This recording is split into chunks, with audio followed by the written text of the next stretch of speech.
아직 구독과 좋아요 안 누르셨나요? 여러분의 구독과 좋아요는 저에게 큰 힘이 됩니다.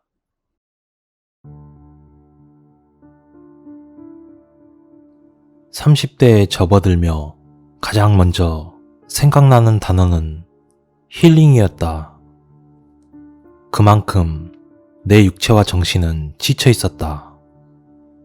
20대 초에 꿈을 꾸며 노력하던 지난날의 모든 노력들이 허사로 돌아가게 되고 그냥 물처럼 흐르는 대로 살다 보니 이도저도 아닌 인생을 살게 되었다. 후회도 한다. 차라리 그때 하고 싶었던 것을 다 해볼 걸 하고 말이다. 이따금 어른들이 그때로 돌아간다면 정말 모든 걸 해보면서 즐길 거야 라는 말이 서서히 와닿는 시점이 바로 나이가 든 것을 간접적으로 느껴지게 한다. 씁쓸하다. 이미 사회에서 자리 잡은 동창들이나 자기가 꿈꿔왔던 일들을 하며 즐겁게 지내는 동창들을 보고 있자면 자괴감이 드는 것은 어쩔 수 없다. 그런 자괴감을 조금이나마 덜고자 작은 취미 하나를 시작했다. 바로 사진을 찍는 일이다. 요즘 말로는 포토그래퍼인지 뭐시긴지 하는 것 같던데 아직 그것까진 갈 단계가 아니라 애매한 부분이지만 뭐 취미가 지속되면 그게 경력이 되고 언젠간 빛을 발하지 않겠는가. 가끔 사진 전시회에 걸린 사진들을 보고 있으면 당최 어떤 게 좋은 건지 뭐가 유명한 건지 알 수 없는 눈을 가진 나지만 그래도 사진을 찍는 것은 누구나 할 수 있고 가볍게 시작할 수 있는 것이라 생각했다. 우선 비싼 카메라는 피하기로 했다. 절대적으로 취미가 되어야 하기 때문이다. 이걸로 일상에 지장이 있거나 압박감을 받아서는 안 되니까. 적당한 가격으로 구매하기 위해 여러 중고 사이트를 돌아다녔고 마침 근처에 괜찮은 매물 하나가 나왔다. 적당히 모델명을 검색한 뒤 판매자에게 질문을 올리고 만나서 바로 구매를 했다. 감사합니다. 잘 쓰세요. 서운한 인상으로 웃음을 지으며 사라지는 판매자를 보며 서둘러 카메라를 챙긴 다음 우선은 가까운 곳 아무데나 이동해 카메라를 이곳저곳 만져보며 초점을 조절했다. 무수히 많은 사람들이 오가는 신호등이며 커다란 고층 빌딩에서 열심히 야근을 하는 사람들, 환한 라이트를 빛내며 서 있는 자동차들, 하나하나 카메라에 담는다. 셔터를 누를 때마다 전해지는 왠지 모를 감각은 괜히 기분이 좋았다. 그렇게 하나하나 사진의 풍경을 담고 있을 때였다. 어? 렌즈에 검은색 무언가가 묻었는지 어느 부분이 유독 까맣다. 카메라를 들어 렌즈를 보니 아무것도 묻어있지 않은 상태였다. 이상해서 다시 한번 카메라를 들어 거리를 보니 검은색의 짙은 무언가가 어떤 한 사람의 머리 위로 붙어있는 게 보였다. 저게 뭐지? 수많은 사람들 가운데 유독 한 사람 머리 위에 기생하듯 붙어있는 검은 물체. 이상하네. 저런 것을 듣지도 보지도 못했기에 단순한 호기심으로 그 사람을 따라가기 시작했다. 그렇게 얼마나 갔을까? 인적이 드문 고가도로를 향해 가는 사람. 차근하게 그 사람을 따라가니 어느 한 지점에서 망설이듯 갈등하는 듯한 사람의 표정이 보였다. 예감이 좋지 않다. 아무래도 뭔 일이 날 것만 같다. 그 사람은 고가도로 옆 작은 길목에서 몇 번이고 망설이는 듯한 동작을 취했고, 난 무의식적으로 그 사람을 카메라 앵글에 담기 시작했다. 왠지 좋은 작품이 나올 것 같은 기분이 들었다. 저 사람에게는 미안한 일이지만 이걸로 인해 나의 데뷔작이 나온다면 그걸로 좋은 것 아니겠는가. 최근에 알게 된 어떤 사진 찍는 사람도 우연한 계기로 찍은 한 장의 사진으로 인해 신인 사진작가로 데뷔하게 되었다. 솔직히 말해 그 사람이 나보다 잘난 것 하나 없는데 그저 천운이 따라 작가로 데뷔하게 된 것뿐이다. 나라고 그 사람과 다를 것 없으니 말이다.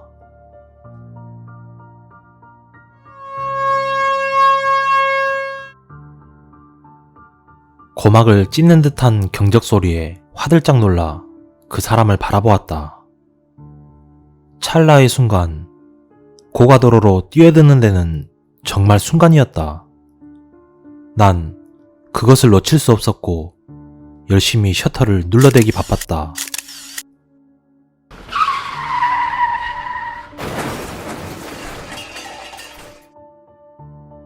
순식간에 도로가 아수라장이 되었다. 그야 한 사람이 죽었으니까.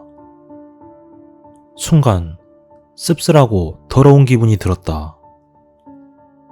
난 저 사람을 구할 수 있었을까? 처음 저 사람을 보자마자 따스하게 말을 건넸더라면 죽음은 막을 수 있지 않았을까?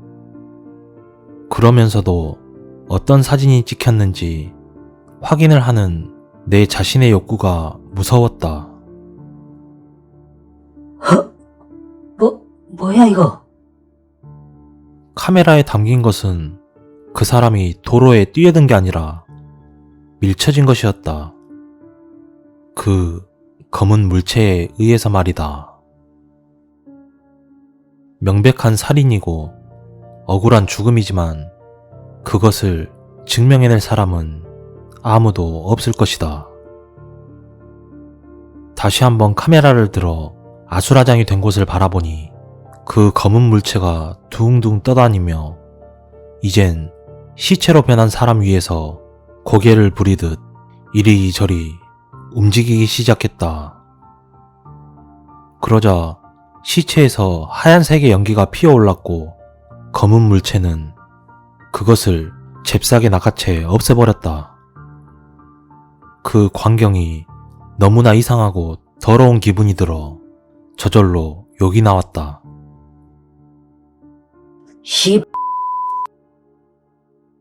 내 욕을 들었을까? 검은 물체가 순간 내 쪽으로 날아오는 것은 단순한 착각이었을까? 놀라서 두 눈을 감으니 다행히 앵글에는 아무것도 잡히지가 않았다. 서둘러 카메라를 챙기고서 원래 가던 길로 돌아갔다. 많은 인파 속에서 걸어가며 카메라를 다시 한번 살폈다. 혹시 그 판매자는 이런 일을 알고 있나 싶어 노파심에 판매자에게 다시 전화를 걸었다.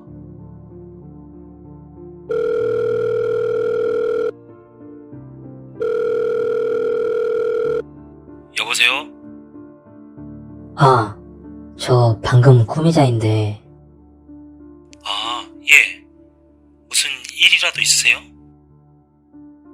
그 말에 난 조금 망설였다. 이걸 사실대로 말해야 하는 건지. 짧은 고민 속에 난 조금 우회하는 쪽을 택했다. 이 카메라 파신 이유가 뭐예요? 네? 그냥 궁금해서요. 정가보다 조금 싸게 파신 것 같던데. 그래야 빨리 팔리잖아요. 어찌 보면 당연한 말이었다. 하지만 내가 듣고 싶은 답은 이게 아니었다. 할 말 없으시면 이만.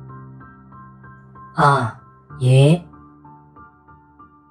바보같이 난 하고 싶은 말을 꺼내지 못했다. 집으로 돌아가기 전 신호등 앞에서 무심결에 커다란 전광판을 보니 고가도로에서 누군가 자살했다는 뉴스가 방영되고 있었다. 세상일 참 빠르다고 생각하며 이것도 사진으로 남기고자 카메라를 들었다. 조심스레 카메라 앵글을 맞추는데 다시 검은색의 무언가가 슥 하고 지나가는 것이 보였다. 순간 문제의 그것이라고 알아챈 나는 카메라를 이리저리 돌려 검은 물체를 찾아내기 위해 애썼다. 하지만 워낙 빠른 속도로 지나간 터라 보이지가 않았다. 나는 조금 걷기로 했고 이 근방에서 찾을 수 있을 것만 같은 기분이 들었기 때문이다. 어디 간 거야? 허탈한 마음에 당장 눈앞에 있는 벤치에 앉아 있으니 운이 좋았는지 검은 물체가 커다란 트럭 속으로 빨려 들어가는 것이 보였다. 예감이 좋지 않다. 서둘러 카메라를 들어 트럭을 앵글에 담았고 거기에는 검은 물체가 트럭 앞좌석을 차지하기 시작했다. 모락모락 피어나는 연기처럼 마침내 모든 공간을 차지한 검은 물체는 그대로 트럭을 운전하듯이 빠르게 이동하기 시작했고 곧 엄청난 가속도를 내며 많은 차들을 밀쳐내며 나아갔다. 왜 이런 헛것이 보이는지 알 수 없었지만 지루하고 따분한 일상 속에서 살던 내게 주는 하나의 작은 전환점이라고 생각하기로 했다. 어쩌면 저 검은 물체는 거스를 수 없는 운명일 수도 있다는 기분이 들었다. 집으로 돌아가기 전 찍었던 사진들을 확인하기 위해 파일들을 뒤적거리는 순간 사고가 있었던 장소와 죽었던 한 사람, 그리고 문제의 트럭 사진이 모두 검은색으로 뒤덮여 있는 상태였다. 문제는 그 검은색 안에서 웃고 있는 검은 얼굴이 보였는데 입만 보여서 그게 정확하게 어떤 얼굴인진 알 수 없었다. 나는 당장 카메라를 버려야겠다고 생각했다. 도저히 이 카메라를 온전히 들고 있을 자신이 없었다. 길에 있는 풀숲에 카메라를 처박듯이 던져버리곤 빠르게 집으로 돌아가기로 했다. 거기에 꼬라박은 돈이 아쉽긴 하지만 더럽고 끔찍한 기분을 우선 날리고 싶었다. 그렇게 한참을 걸어가는데 누군가가 나를 불러 세웠다. 저기요! 회사원으로 보이는 남자가 헐레벌떡 뛰어오며 나를 세웠다. 저요? 남자를 보니 한 손에는 그 카메라를 들고 있었고 순간 소름이 돋았다. 어떻게 저걸? 분명 저걸 버렸을 때는 아무도 없었는데. 이거 당신 거 맞죠? 숨을 헐떡이며 카메라를 가리키는 남자를 보며 난 어떤 말을 해야 할지 망설였다. 내 거라고 하면 다시 저 카메라가 내게 돌아올 게 뻔했다. 아, 저기 카메라요. 바꾸려고 그냥 버린 거예요. 어줍지 않은 변명에 속아줄지 작은 기대를 하며 던져본 말에 남자는 고개를 갸웃거리며 물었다. 이렇게 상태가 좋은데 버리신다고요? 아, 예. 손에 맞지 않아서요. 하하. 내 말에 남자는 믿을 수 없다는 표정으로 나를 잠시 보더니 이내 말했다. 그럼 이거 제가 가져도 되나요? 그러세요. 바라던 바였다. 그렇게 서둘러 대화를 끊고 돌아서려는데 남자가 다시 불러 세웠다. 이상한데? 잠시만요. 왜요? 남자는 조금 끈질긴 기질이 있는 것 같았다. 조금 퉁명스럽게 말해서 남자를 떼어내렸는데 어? 이상하다. 남자는 믿을 수 없다는 듯 나와 카메라를 번갈아 보더니 다시 카메라를 들어 나를 보며 말했다. 그쪽 머리 위에 검은 물체가 지금 보이거든요? 근데 왜 카메라를 떼면 그게 안 보일까요?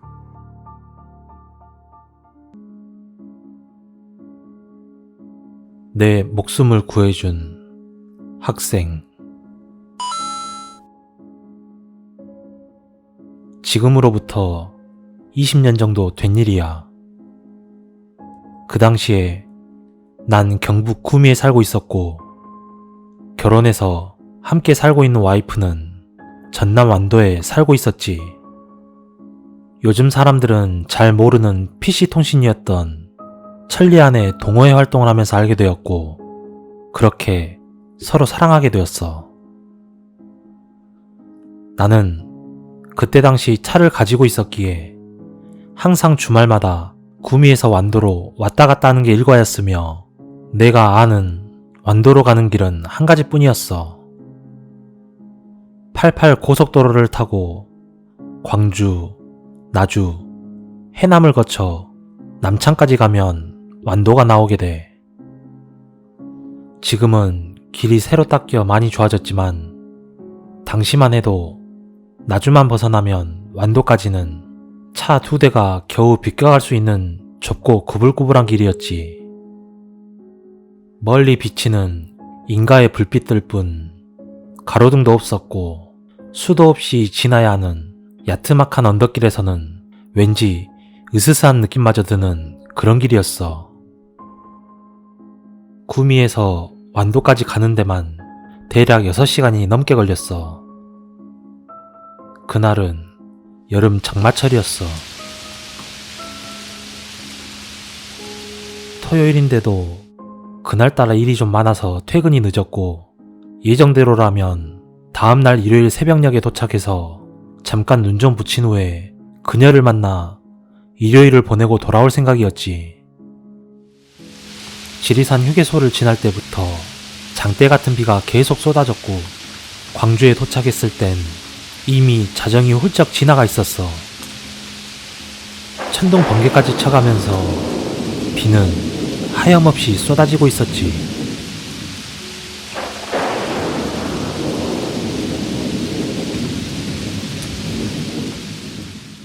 어차피 날이 밝아야 그녀를 만날 수 있었기 때문에 난 서두를 이유가 없었어.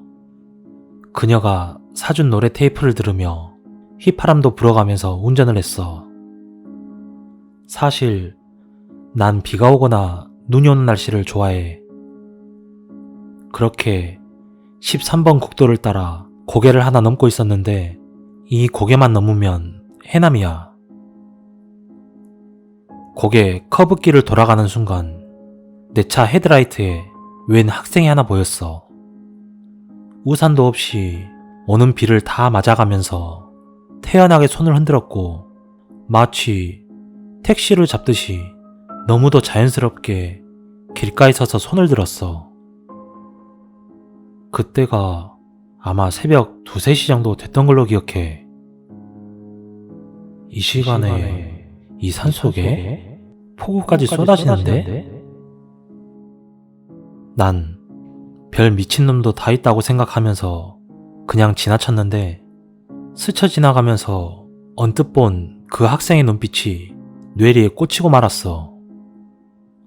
정말 뭐라고 표현해야 할지 모르겠지만 그 짧은 순간에, 그것도 비까지 쏟아지는 한밤중에 그 학생과 눈이 마주칠 수 있다는 게 지금 생각해도 의문이야.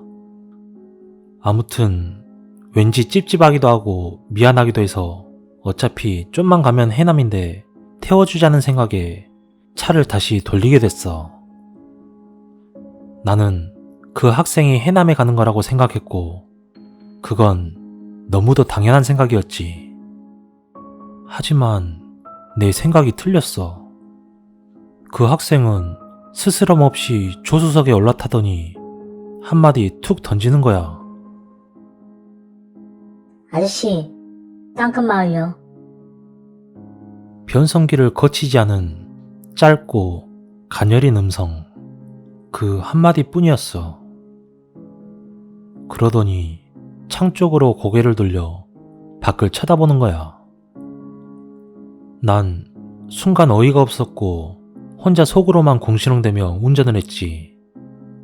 어차피 완도 가는 길에 땅끝마을도 있으니 가는 길이었고 나도 처음 보는 사람과 인사치레로 쓰잘데기 없는 얘기 주고받기 싫어하는 성격이었거든.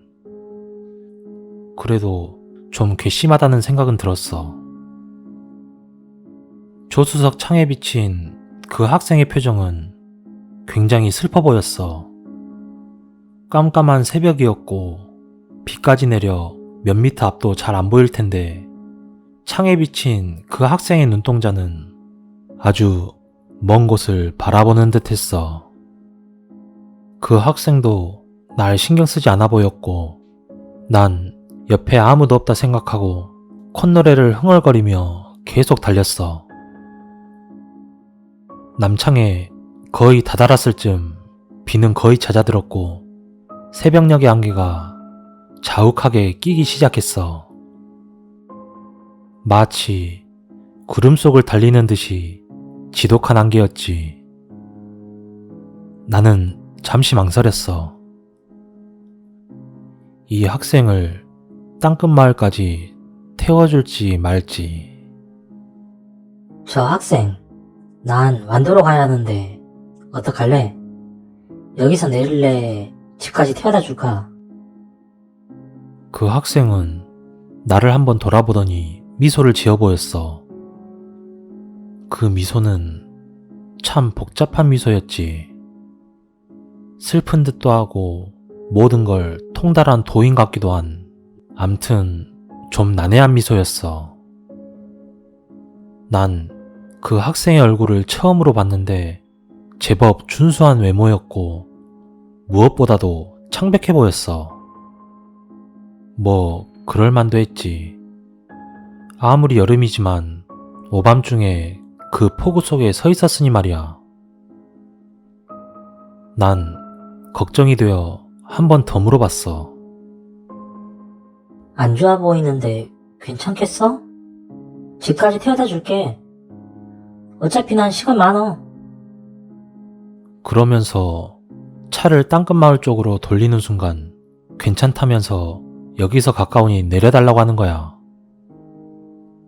그래서 교차로에서 내려준 뒤 다시 한번 물었고 그 학생은 고개만 까딱거리면서 내렸어. 그렇게 내려주고 혹시나 해서 룸미러로 뒤를 봤는데 금방 내린 학생이 금세 사라진 거야. 난 교차로를 건너 차를 세우고 내려서 건너편을 봤지만 역시 안 보였어. 하긴 자욱한 안개 때문에 건너편도 또렷이 보이진 않았지.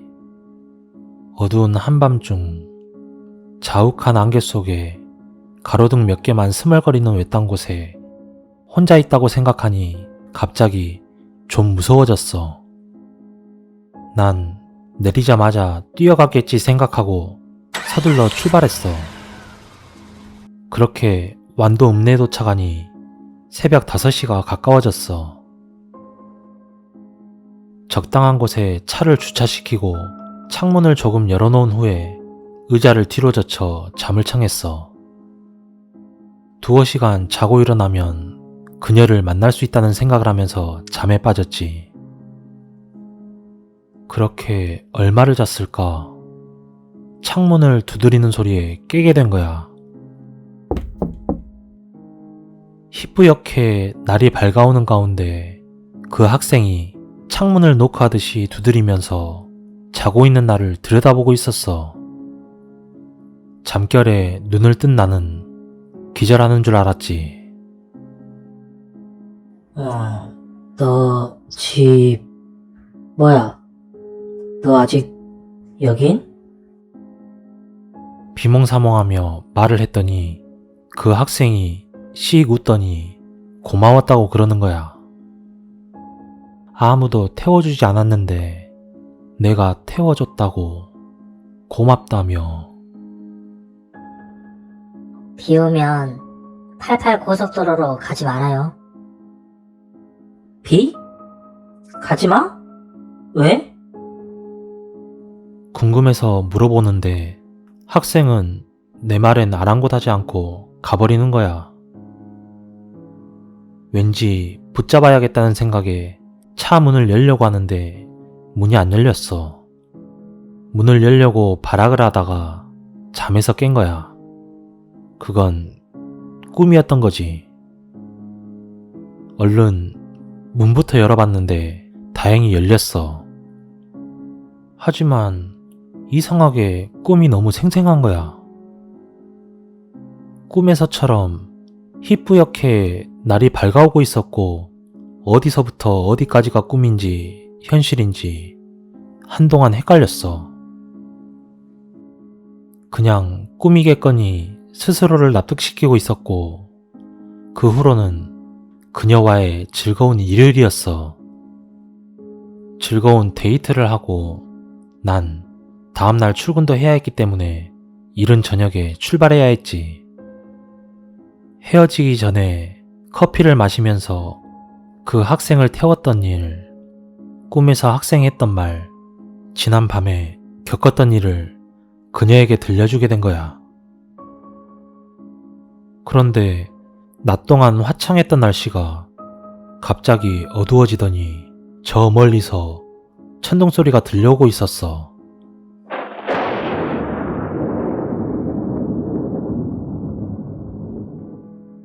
그녀는 심각했고 때마침 빗방울도 떨어지기 시작했어.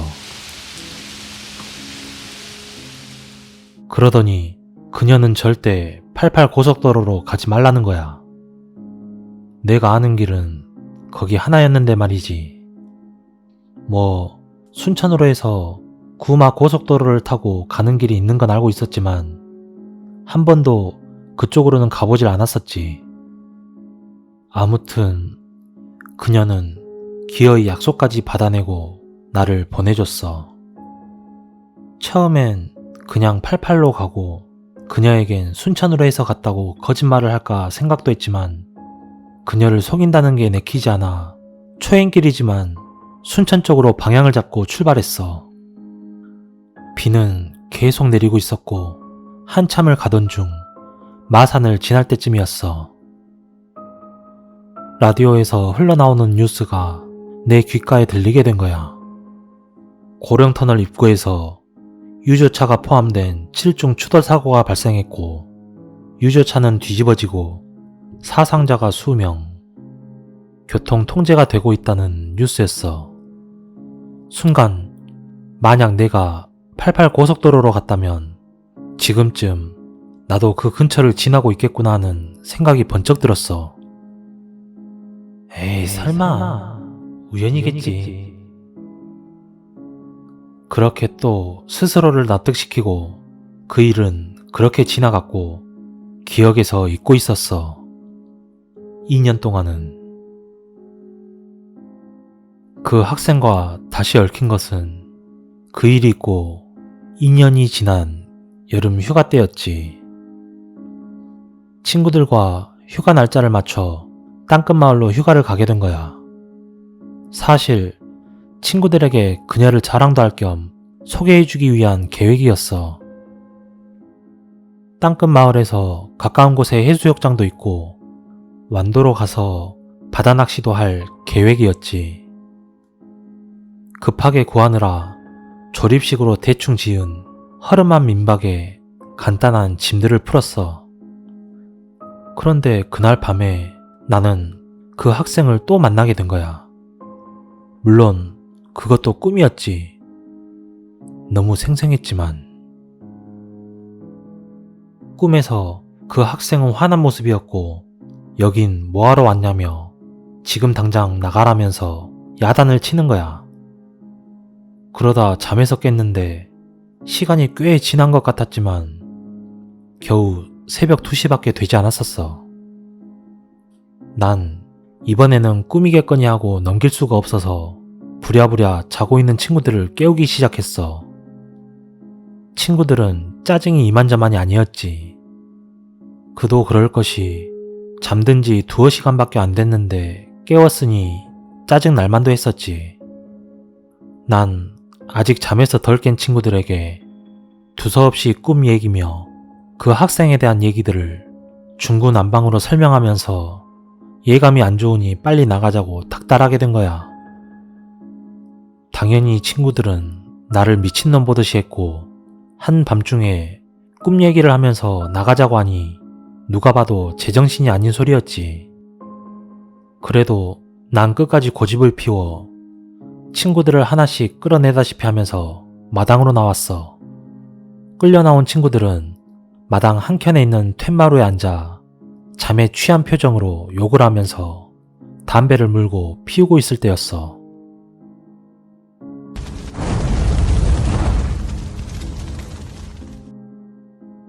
그 순간 우리 옆방에서 뭔가 터지는 듯한 소리와 함께 불길이 치솟았고 그 불은 순식간에 우리 방으로 옮겨 붙었어. 정말 순식간에 일어났지.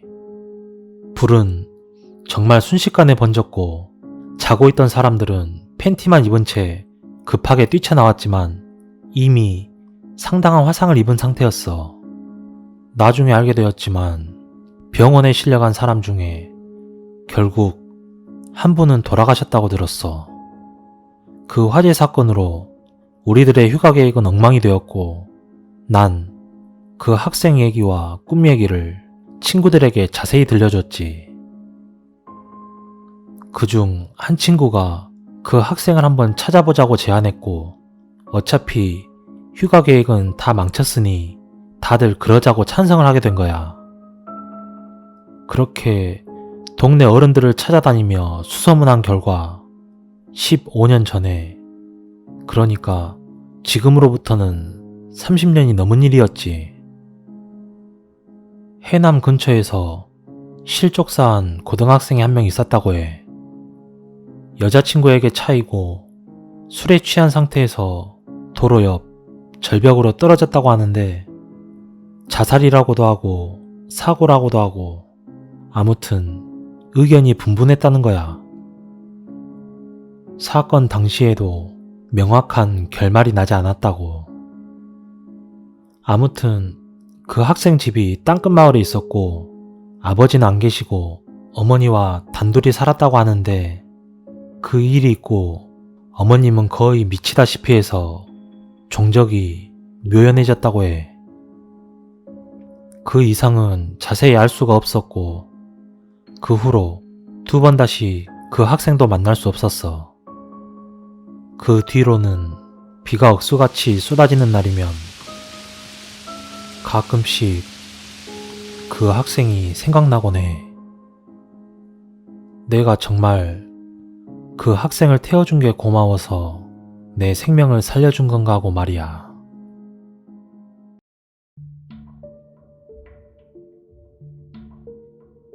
그때 당시 당구장은 미성년자 출입이 불가하던 시절이었어. 내가 막 20살이 되었을 무렵 당구장 알바를 시작했는데 그곳은 3층짜리 건물로 이루어져 있었어. 1층에는 노래방과 식당, 2층은 내가 일하던 당구장이 있었고 꼭대기 3층은 아주 오래된 고시원이 자리하고 있었지. 건물 자체가 오래돼서 그런지 면접을 보러 갔을 당시에도 이상하리 많지 어딘가 음침한 느낌이 있었어. 그렇게 첫 출근을 했던 그날 사장님은 열심히 청소를 하고 계셨고 입구에 달려있는 종소리가 묻힐 정도로 청소기는 엄청난 굉음을 내고 있었어. 그래서인지 사장님은 내가 왔다는 사실조차 인지를 하지 못한 채 청소기만 열심히 돌리고 계셨고, 난 가까이 다가가 크게 소리쳤어. 안녕하세요. 그러자 사장님은 그제야 뒤를 돌아보셨어.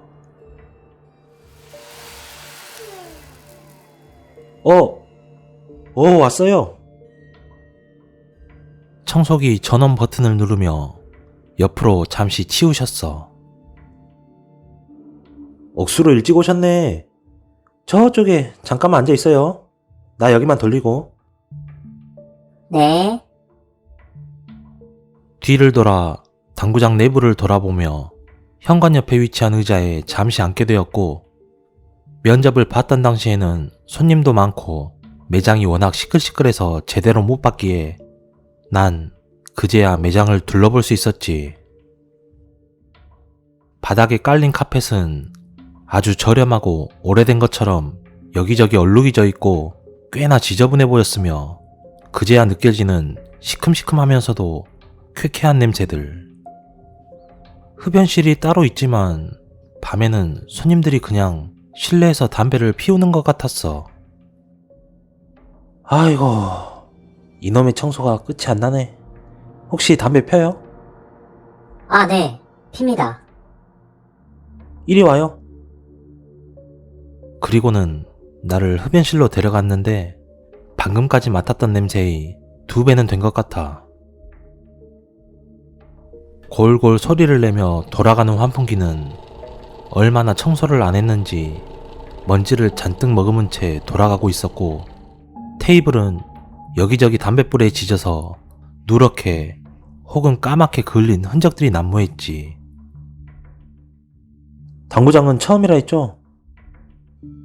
네. 헤어샵이랑 주유소랑 편의점은 해봤는데 당구장은 처음이에요. 여긴 별거 없고 그냥 청소가 전부예요. 손님이 달라는 거 주고 계산해주면 끝. 다만 청소가 좀 오래 걸리고 이것저것 자잘하게 할 게 많아서 그렇지 어려운 건 없어요. 그리고는 담배꽁초가 가득 쌓여있는 종이컵 안에 담배를 지그시 누르더니 말했어. 일하는 거 일단 배워야 하니까 와봐요. 그날은 거의 청소만 하다가 끝났어.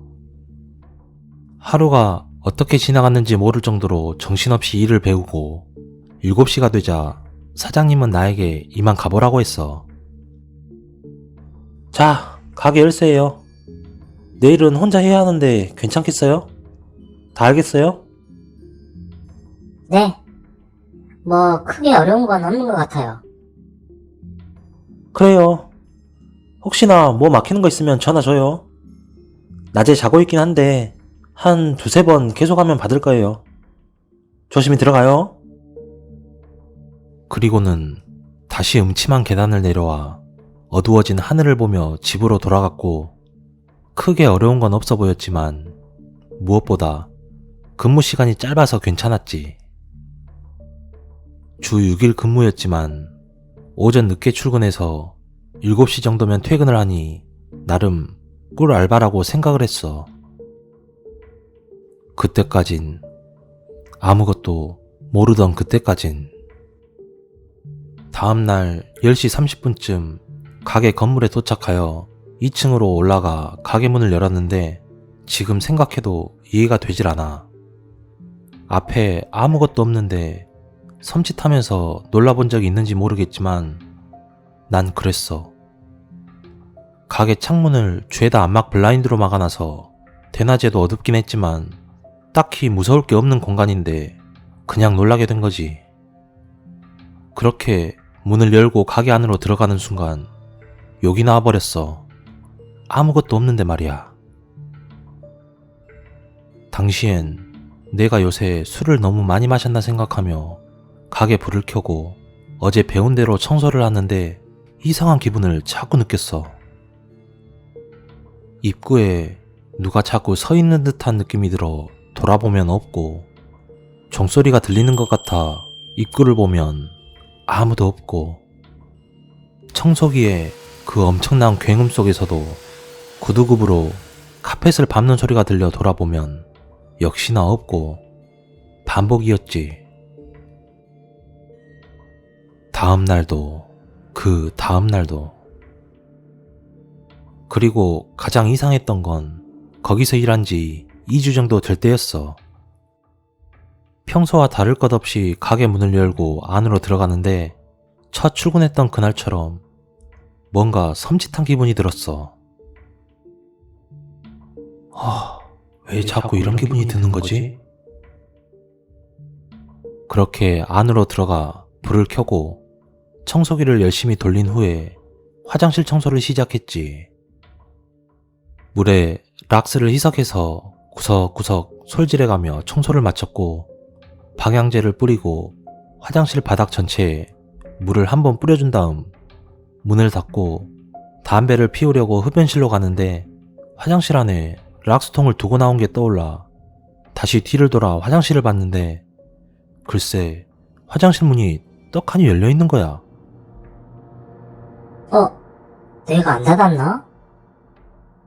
혼잣말로 궁시렁거리며 락스통을 들고 나와 다시 문을 닫았어. 그리고 몇 발자국 간 뒤 다시 뒤를 돌아봤지만 이번엔 제대로 닫혀 있었어. 난 그곳에서 2주간 일을 하면서 화장실 청소를 마치면 문을 열어둔 적이 단 한 번도 없었거든. 아무리 락스로 문질러도 어디선가 악취가 올라오기 때문에 문을 열어놓으면 가게 안에서 화장실 냄새가 진동을 하거든. 내가 안 닫았나 보다 하며 그냥 지나갔는데 날이 갈수록 이상한 일은 계속 일어났어.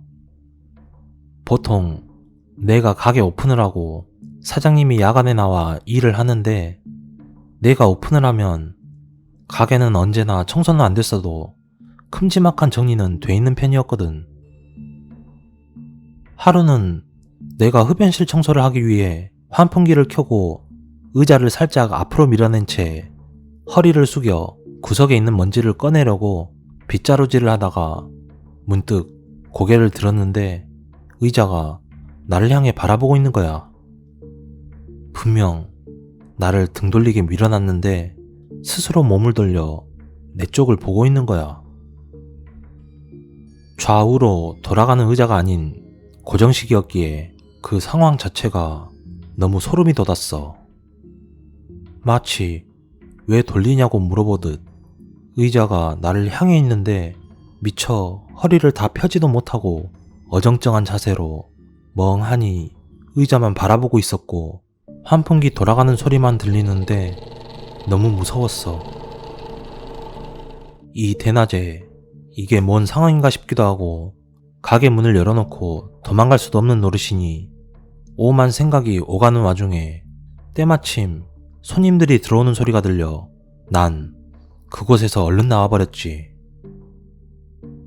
손님을 맞이하고 고개를 돌려 창문을 통해 흡연실 내부를 살폈지만 역시나 의자는 나를 바라보던 그 각도 그대로 있었어.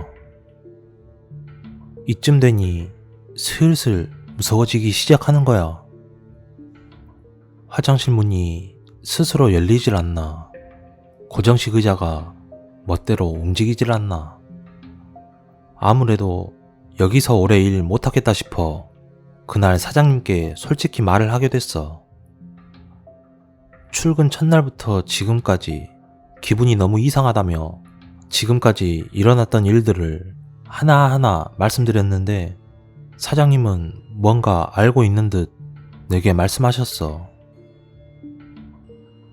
전에 알바도 그러던데 아침에 와보니까 의자가 막 쓰러져 있고 쾅소리 들려서 뒤돌아보면 흡연실 문이 닫혀있다 그러고 다들 왜 그래? 일하기 싫어서 그런가? 뭔가 사장님만 모르는 그런 일이 벌어지는 것 같았지. 내 전임자도 비슷한 경험을 했다는데 전혀 일면식도 없는 나까지 이런 말을 한다는 것은 뭔가 문제가 있다고 생각을 할 줄 알았거든. 그런데 전혀 그렇게 보이질 않아서 낙천적인 사람인가 보다 하며 생각하는데 사장님이 뜬금없이 웃으며 이상한 말을 늘어놓기 시작했어. 아, 내가 예전에 고양이를 하나 죽인 적이 있는데 그것이 나를 저주하나? 고양이를 죽였다고요?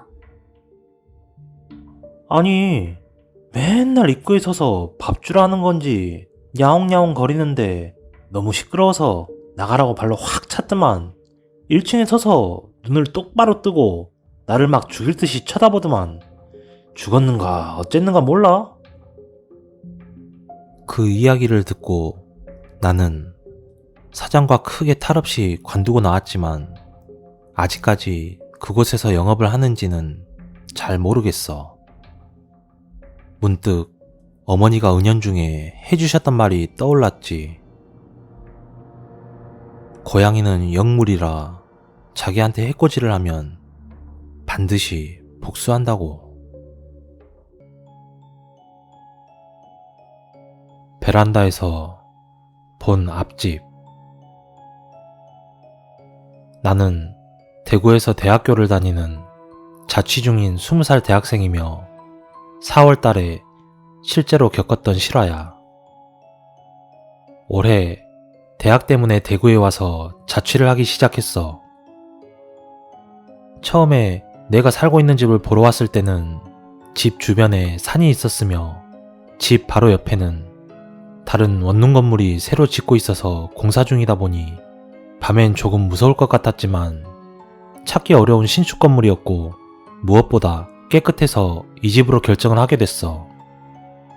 그렇게 한 달 정도 잘 살다가 4월에 어느 날이었어.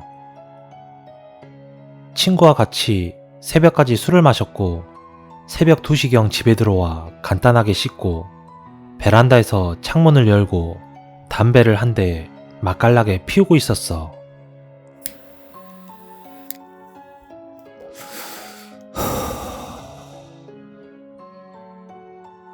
담배를 피우면서 무심코 그 건물을 보게 되었지. 내 집 앞에 공사 중이었던 원룸 건물이 완공되고 얼마 지나지 않았을 때였어. 그런데 창문이 열려 있는 거야. 벌써 입주를 했나 싶어 힐끔힐끔 쳐다보니 인형도 있었고 베란다에 널어져 있는 옷이 여자 옷인 걸 보니 여자 혼자 사는 것 같았어. 그럼 안 되지만 호기심에 여자 혼자 사는 집은 어떤가 싶어 계속 힐끔힐끔 쳐다보고 있었는데 갑자기 발코니 문이 열리더니 어떤 여자가 나오는 거야. 그래서 나는 바로 휴대폰 보는 척 했어. 그러다가 다시 힐끔 쳐다봤는데 그 여자도 창문에 서서 담배를 피우는 거야. 난 뻘쭘해서 일부러 다른 곳을 쳐다보며 담배를 피웠지. 한참 담배를 피우고 있는데 그 여자가 갑자기 나를 쳐다보는 거야. 안녕하세요. 나에게 인사를 했어. 상대방이 인사하는데 뻘쭘하다고 대답을 안 할 수는 없고 무엇보다 너무 외모가 예뻐서 나도 모르게 인사를 하게 됐어. 안녕하세요. 그렇게 서로 인사를 하고 난 뒤 그 여자가 나에게 또 말을 하는 거야. 그쪽은 3층이라 좋겠어요. 그 여잔 2층이지만 우리 건물과 옆 건물 층이 서로 엇갈려 있어서 높이로 보면 우리 건물 3층은 옆 건물의 2층과 3층 중간에 있었지. 정리를 하자면 난 그때 그 여자를 내려다보고 있었던 거고 그 여잔 날 올려다보는 거였지. 그래서 난 왜냐고 물었는데 그 여자가 말하기를 매일 윗집에서 쿵쾅거리는 소리가 나서 밤에 잠을 못 자겠다고 하는 거야. 솔직히 대학 주변 원룸이라 어린애가 사는 것도 아니고 쿵쾅 소리가 나는 일은 잘 없거든. 난 그때 윗집 사람이 친구들을 불러와 술판을 벌이나 하고 생각했어. 아무튼 난 그 여자에게 제가 다음에 윗집에 가서 대신 말씀드릴게요 라며 괜한 오지랖을 떨었지. 그렇게 며칠이 지나고 어느 날 밤에 창문에서 담배를 피고 있었어. 매일 닫혀있던 그 여자 윗집의 창문과 발코니 문이 그날은 열려 있었어.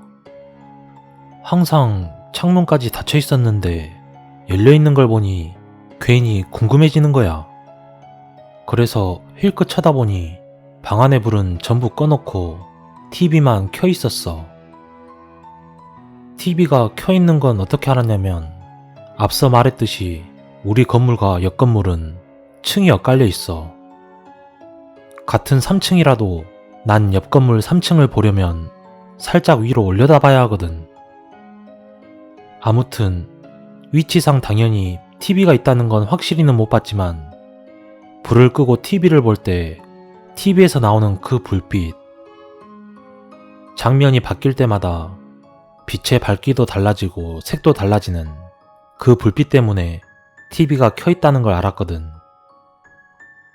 근데 갑자기 어떤 남자가 TV 앞으로 와서 우두커니 서 있다가 갑자기 제자리에서 쿵쿵 뛰기 시작하는 거야. 늦은 밤 방에 불을 끄고 TV만 켜놓은 채 쿵쿵 뛰고 있는 사람을 보면 누구나 섬뜩할 거야. 나는 솔직히 무서워서 그때 그 여자에게 했던 약속도 있고 괜히 딴청 피우며 담배를 마저 피우고 있었어. 한참 담배를 피우던 중 무심결에 그 집을 다시 봤는데 그 남자가 방 안에 가만히 서서 날 쳐다보고 있는 거야. 난 진짜 몸이 그대로 얼어버려서 눈을 돌릴 수조차 없었어. 그 남자는 대략 30대 후반에서 40대 중반 정도 돼 보이는 아저씨였고 3초 정도 눈을 마주치고 있다가 그 남자가 발코니 쪽으로 오더니 창문을 쾅 닫고 발코니 문도 쾅 닫아버리는 거야. 눈을 마주쳤을 때 정말 심장이 멎는 줄 알았어. 그 후 일주일 정도 지났고 그 남자가 기억에서 잊혀질 때쯤 건물주 아주머니가 공과금 고지서를 받으러 오라며 주차장으로 오라는 문자가 왔어. 아, 우리 건물과 옆 건물 주인 아주머니는 같은 분이야. 마침 나는 집이었기에 문자를 받자마자 주차장으로 나가게 된 거야. 그렇게 고지서를 받고 집에 들어가려는데 갑자기 그 여자가 생각이 나서 아주머니께 물어봤지. 저희 집 창문에서 마주 보이는 집 2층 여자분이 매일 윗집 사람이 쿵쾅거려서 잠을 못 자겠다던데 말씀 좀 해주실 수 있으세요? 저번에 보니까 3층에 남자분이 사시는 것 같던데 한밤중에 쿵쿵 뛰더라고요. 그랬더니 아줌마께서는 한동안 아무 말도 하지 않고 무슨 말이냐는 듯 날 멀뚱멀뚱 쳐다보기만 하셨어. 그래서 다시 한번 아주머니께 3층 남자한테 전해달라고 했더니 갑자기 아줌마가 날 이상하게 쳐다보더니 말을 했어. 3층? 무슨 말 하시는 거예요? 거긴 아무도 안 사는데요? 나는 아줌마가 말을 잘못 이해했나 싶었지. 에이, 그 3층에 사는 아저씨 말이에요. 아줌마는 나보고 이리 와보라며 옆 건물로 데리고 가는 거야. 건물 복도는 신축이라 그런지 광택도 나고 정말 먼지 하나 없이 깔끔했어. 그렇게 우린 3층까지 올라갔지.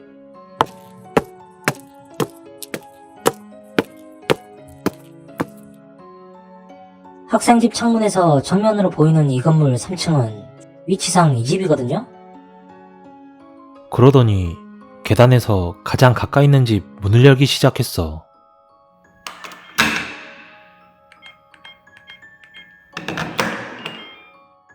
문이 열리는 순간 난 식은땀이 났고 등골이 오싹하기 시작했어.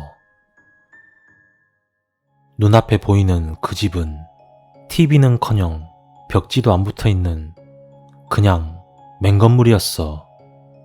난 설마 하는 마음에 창문을 열어보니 바로 앞에 우리 집 창문이 보이는 거야. 정신이 없었지만 정신을 차린 뒤에 아주머니께 다시 말을 했어. 분명 이 집 아래층 여자분도 매일 쿵쿵거리는 소리 때문에 잠을 못 잔다고 하시던데요. 이 말을 들은 아주머니가 하시는 말씀에 나는 손이 부들부들 떨렸어. 학생, 자꾸 무슨 말 하는 거야? 이 건물엔 아무도 안 살아요. 외관 공사는 끝냈는데 지금 내부 공사는 보다시피 아직 안 해서 이 건물엔 아무도 안 살아요. 학생이 착각한 거 아니에요? 순간 나는 멍해졌어.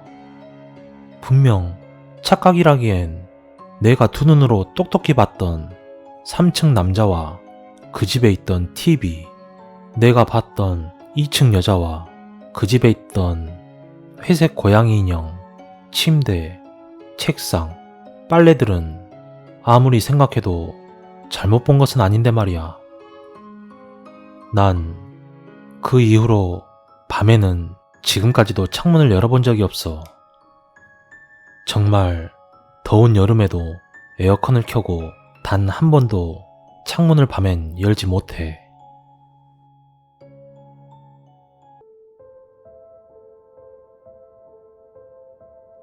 때는 2005년도였어.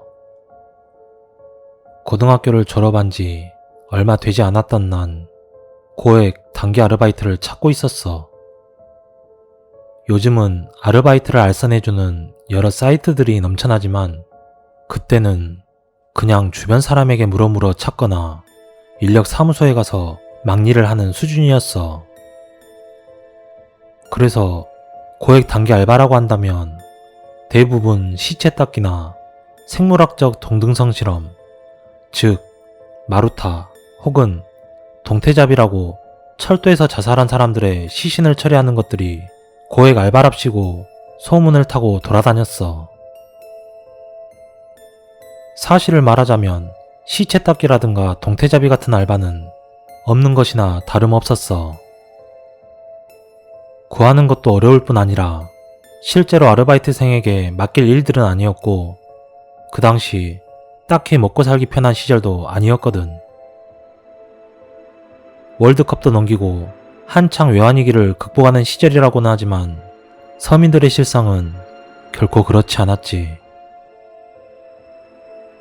그로 인해서 당시에는 의외로 극단적 선택을 하는 사람들이 많았어.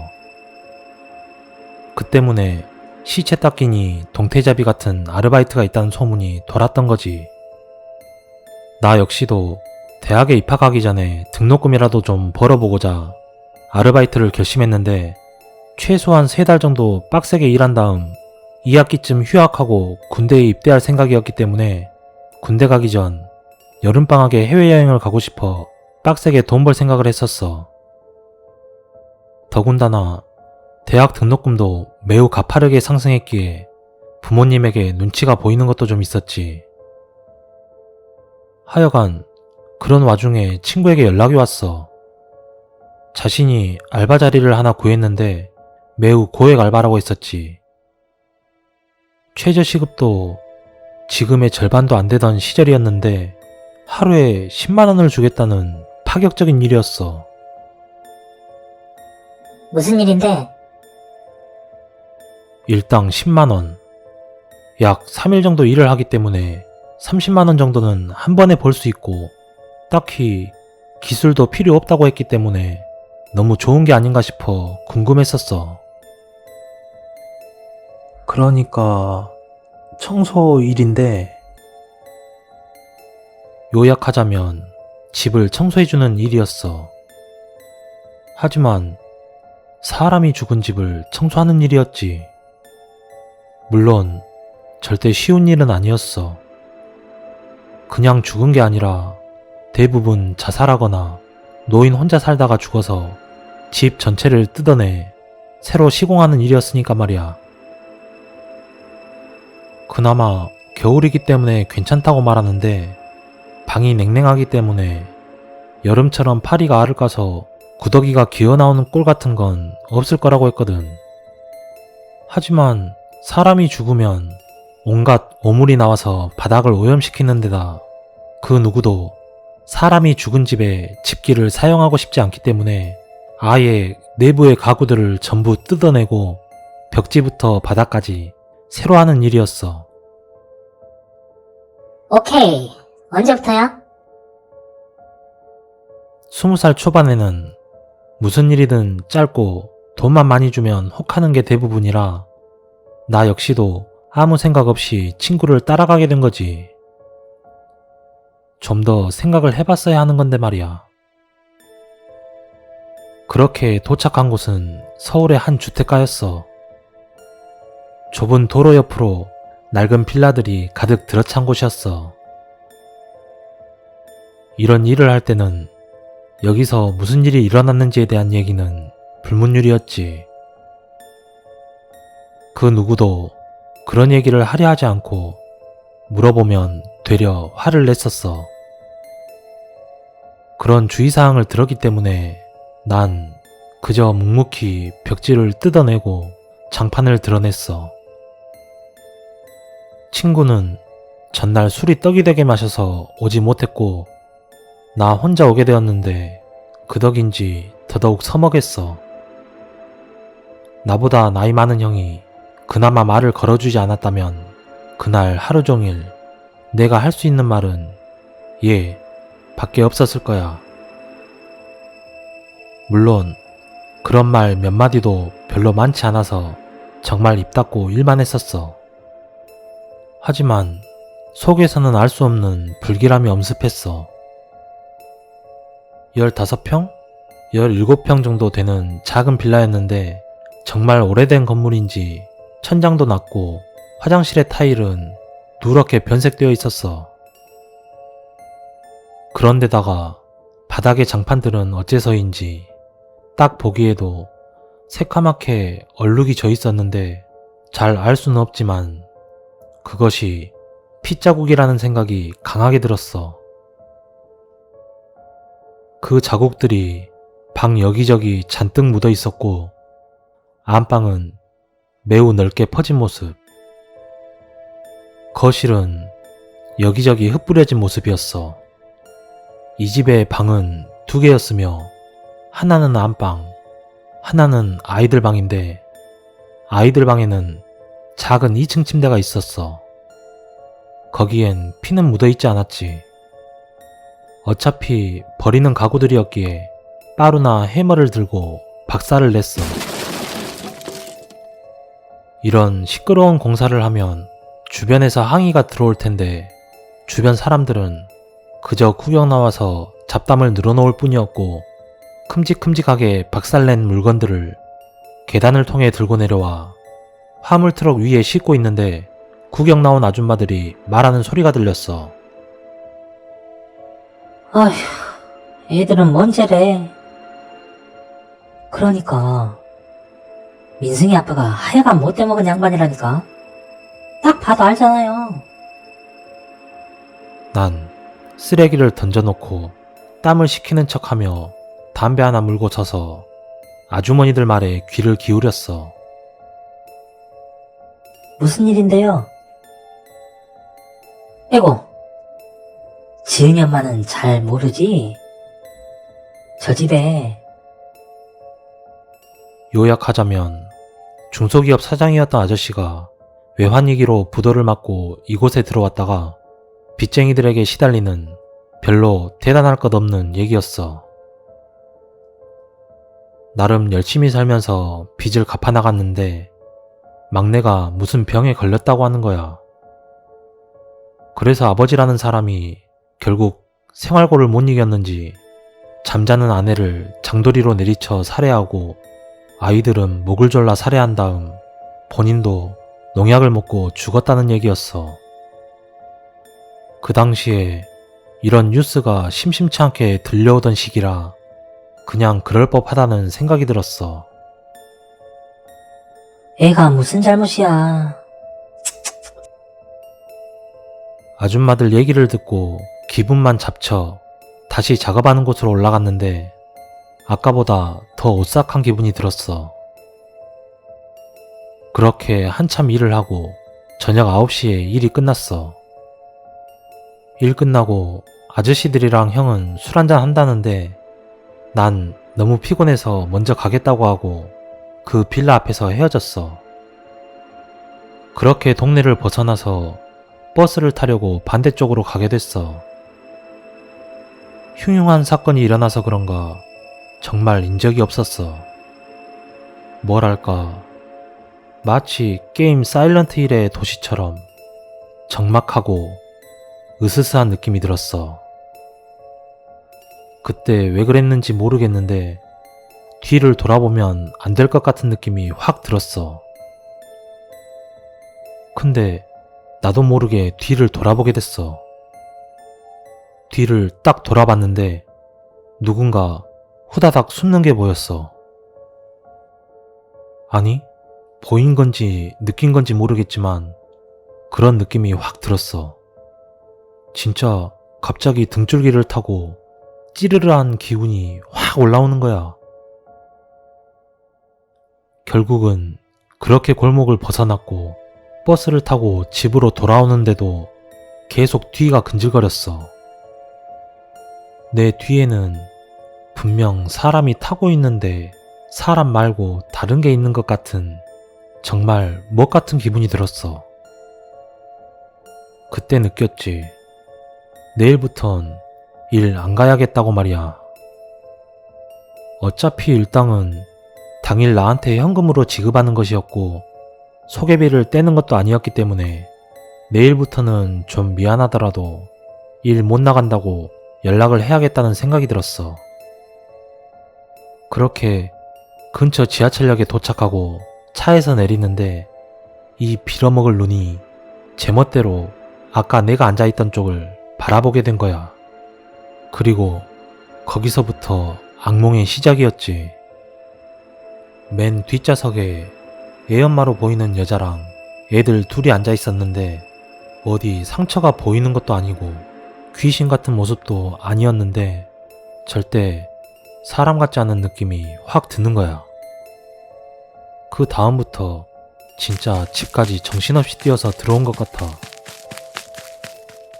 우리 집도 잘 사는 편이 아니라서 큰 길 옆에 작은 골목을 하나 지나야 했는데 거기 지나면서도 헛것을 몇 번이나 본 것 같았어. 우리 집도 빌라인데 손을 떨면서 집 문을 여는데 왜 그렇게 문이 안 열리던지. 미친 듯이 열쇠 구멍에 안 들어가는 열쇠를 억지로 집어넣으면서 결국 간신히 집에 들어갔는데 그날따라 집에 아무도 없었어. 아버지는 원래 출장이 많아서 잘 안 계시지만 어머니는 늘 집에 계시는 편인데 집에 들어가니 어머니가 외가에 내려가신다고 쪽지를 올려놓고 안 계셨던 거지.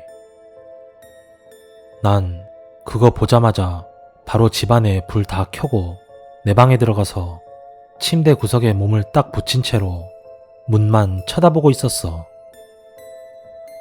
그런데 그 순간 방문이 정말 소름 돋게 끼익 하면서 열리는 거야.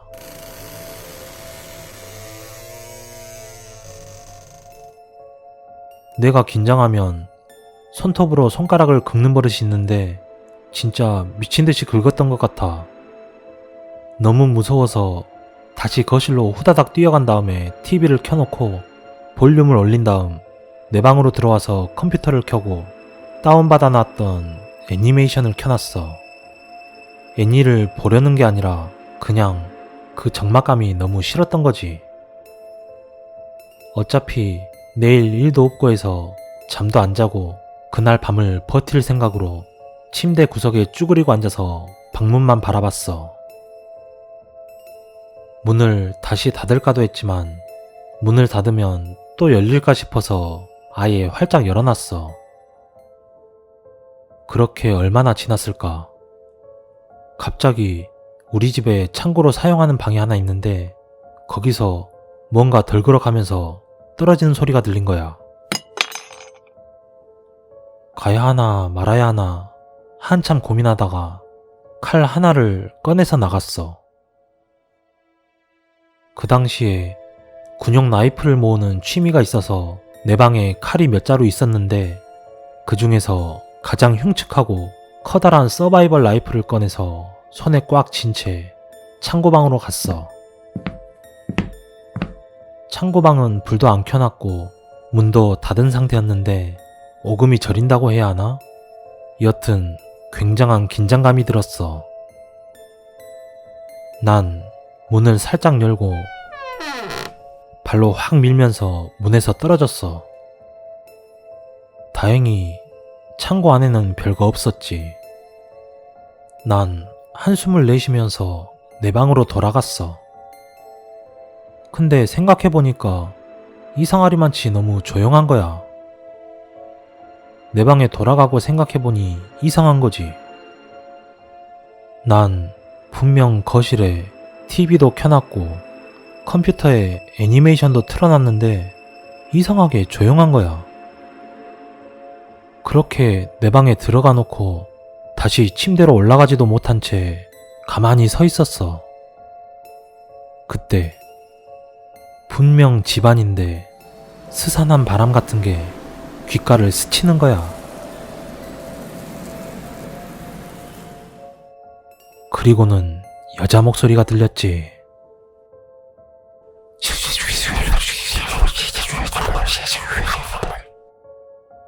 알 수 없는 말. 그 순간 정말 움직일 수 없었지.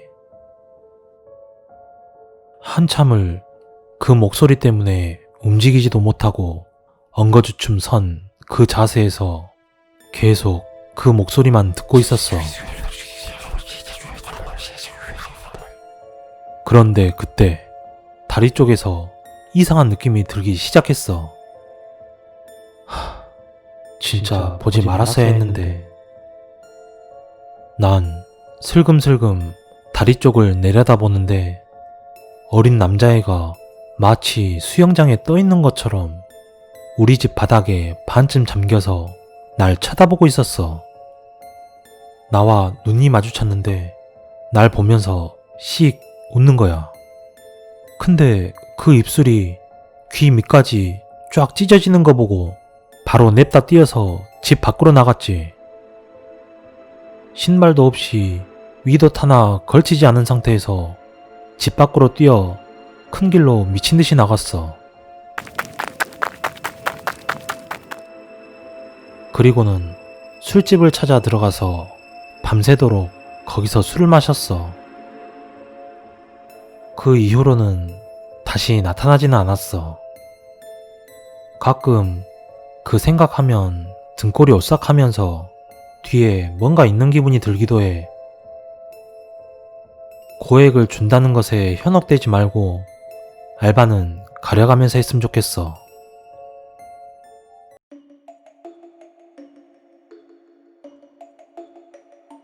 난 귀신이나 미스테리한 일을 겪은 게 딱 한 번 있었는데 오래전의 일이다. 우리 식구들은 오랫동안의 새빵살이를 청산하고 집을 사게 되었다. 시세보다 훨씬 싼 값에 샀다며 부모님은 좋아하셨다. 이사한 날 나는 제일 먼저 내 방으로 갔다. 새로 산 책상이 창가에 놓여 있었고 거기서 공부하면 공부도 잘 될 것 같은 기분이었다.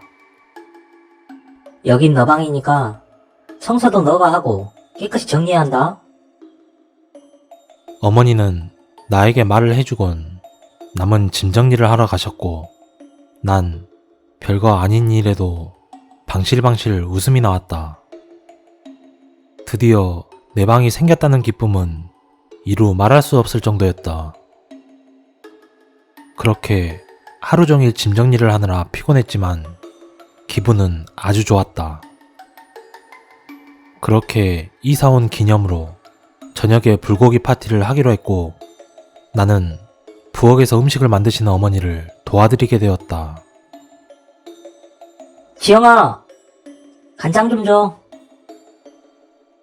어머니는 음식을 만드느라 양손에는 장갑이 껴있었고 나는 간장을 들어 가스레인지 위에 올려놓은 뒤 화장실을 갔다. 그런데 화장실에 다녀와서 보니 간장이 부엌 바닥에 엎질러져 있었고 어머니는 걸레로 닦으시며 짜증을 내셨다. 그걸 내 발 뒤에 놔두면 어떡하니? 다 엎질렀잖아. 나는 가스레인지 위에 올려놓았다고 말하고 싶었으나 더 야단 맞을 것 같아 입을 다문 채로 팔을 썰고 있었다. 그런데 이상한 일이 계속 일어났다. 이번에는 가만히 있던 대접이 갑작스레 어머니의 발에 떨어졌고 어머니는 벌컥 화를 내셨다. 너 오늘따라 왜 이래? 일을 도와주는 게 아니라 일을 만들 거면 방에 들어가서 공부나 해. 내가 떨어뜨린 게 아니란 말이야. 난 정말 억울했다. 아무것도 하지 않았는데. 하지만 어머니는 들은 척도 안 하셨고 나는 서운함에 방에 들어가 문을 잠궈버렸다. 얼마 후 어머니가 저녁을 먹으라고 해도 대답도 안 하고 가만히 있었고 그렇게 난 뒤척이다 나도 모르게 잠에 들게 되었다. 그날 밤 나는 꿈을 꾸게 되는데 어떤 여자가 나를 물끄러미 쳐다보며 내 뒤를 졸졸 따라다니는 것이었다. 그런데 그 여자는 나를 볼 수 있어도 꿈속에 나는 그 여자를 볼 수 없었다. 내가 고개를 돌리면 그 여자도 따라서 몸을 돌렸다. 그렇게 다음날 일어났고 난 그 꿈이 너무 생생했다. 그런데 그 꿈을 꾼 뒤로 이상한 일이 많이 일어났다. 물건이 원래 위치가 아닌 다른 곳에 놓여있는 일이 많았다. 처음엔 건망증이 심해진 탓이라고 여겨 대수롭지 않게 넘겨버렸다. 하지만 점점 그 일이 자주 일어났고 때로는 깊은 밤에 무슨 소린지 알 수 없는 소리가 들려오곤 했다. 무언가를 똑똑 두드리는 소리 같기도 하고 극적극적 하는 소리 같기도 했다. 그러던 어느 날 우리 식구들은 아침 식사를 끝내고 출근하신 아버지를 배웅하려던 참이었다. 여보, 일 다녀올게. 그러자 어머니가 말했다. 아휴, 아침부터 웬일이세요? 집도 안 치워놨는데. 어머니는 소파에 앉아서 허공을 바라보며 마치 누군가 있는 것처럼 말을 하고 있었다. 우리는 모두 어리둥절했지만 대수롭지 않게 그냥 넘겨버렸다. 그렇게 아버지가 출근하신 후 우리 남매들은 아직 학교에 다니지 않았기 때문에 집에 있었고 오후가 되어 어머니와 함께 점심 식사를 마치고 이런저런 얘기를 나누고 있었는데 어머니는 갑자기 생각이 난 듯 말했다. 참, 아까 그 여자가 사온 것 좀 가져와 봐라. 엄마, 그 여자라니? 아침에 아빠가 출근할 때 온 손님 말이야. 우리들은 갑자기 머리카락이 쭈뼛 서는 것을 느꼈다. 아무도 안 왔는데 무슨 말이야? 긴 머리를 하나로 묶고 흰 블라우스에 검정 치마를 입은 여자 말이야. 뭘 사왔는지 벌럭한 비닐봉지를 들고서는 날 보고 웃으면서 소파에 앉았잖아. 엄마, 오늘은 아무도 안 왔어. 뭐? 봉지에서 뭔가 꺼내 먹어보라는 신용을 하길래 먹으려는데 너희들이 거실로 나왔어.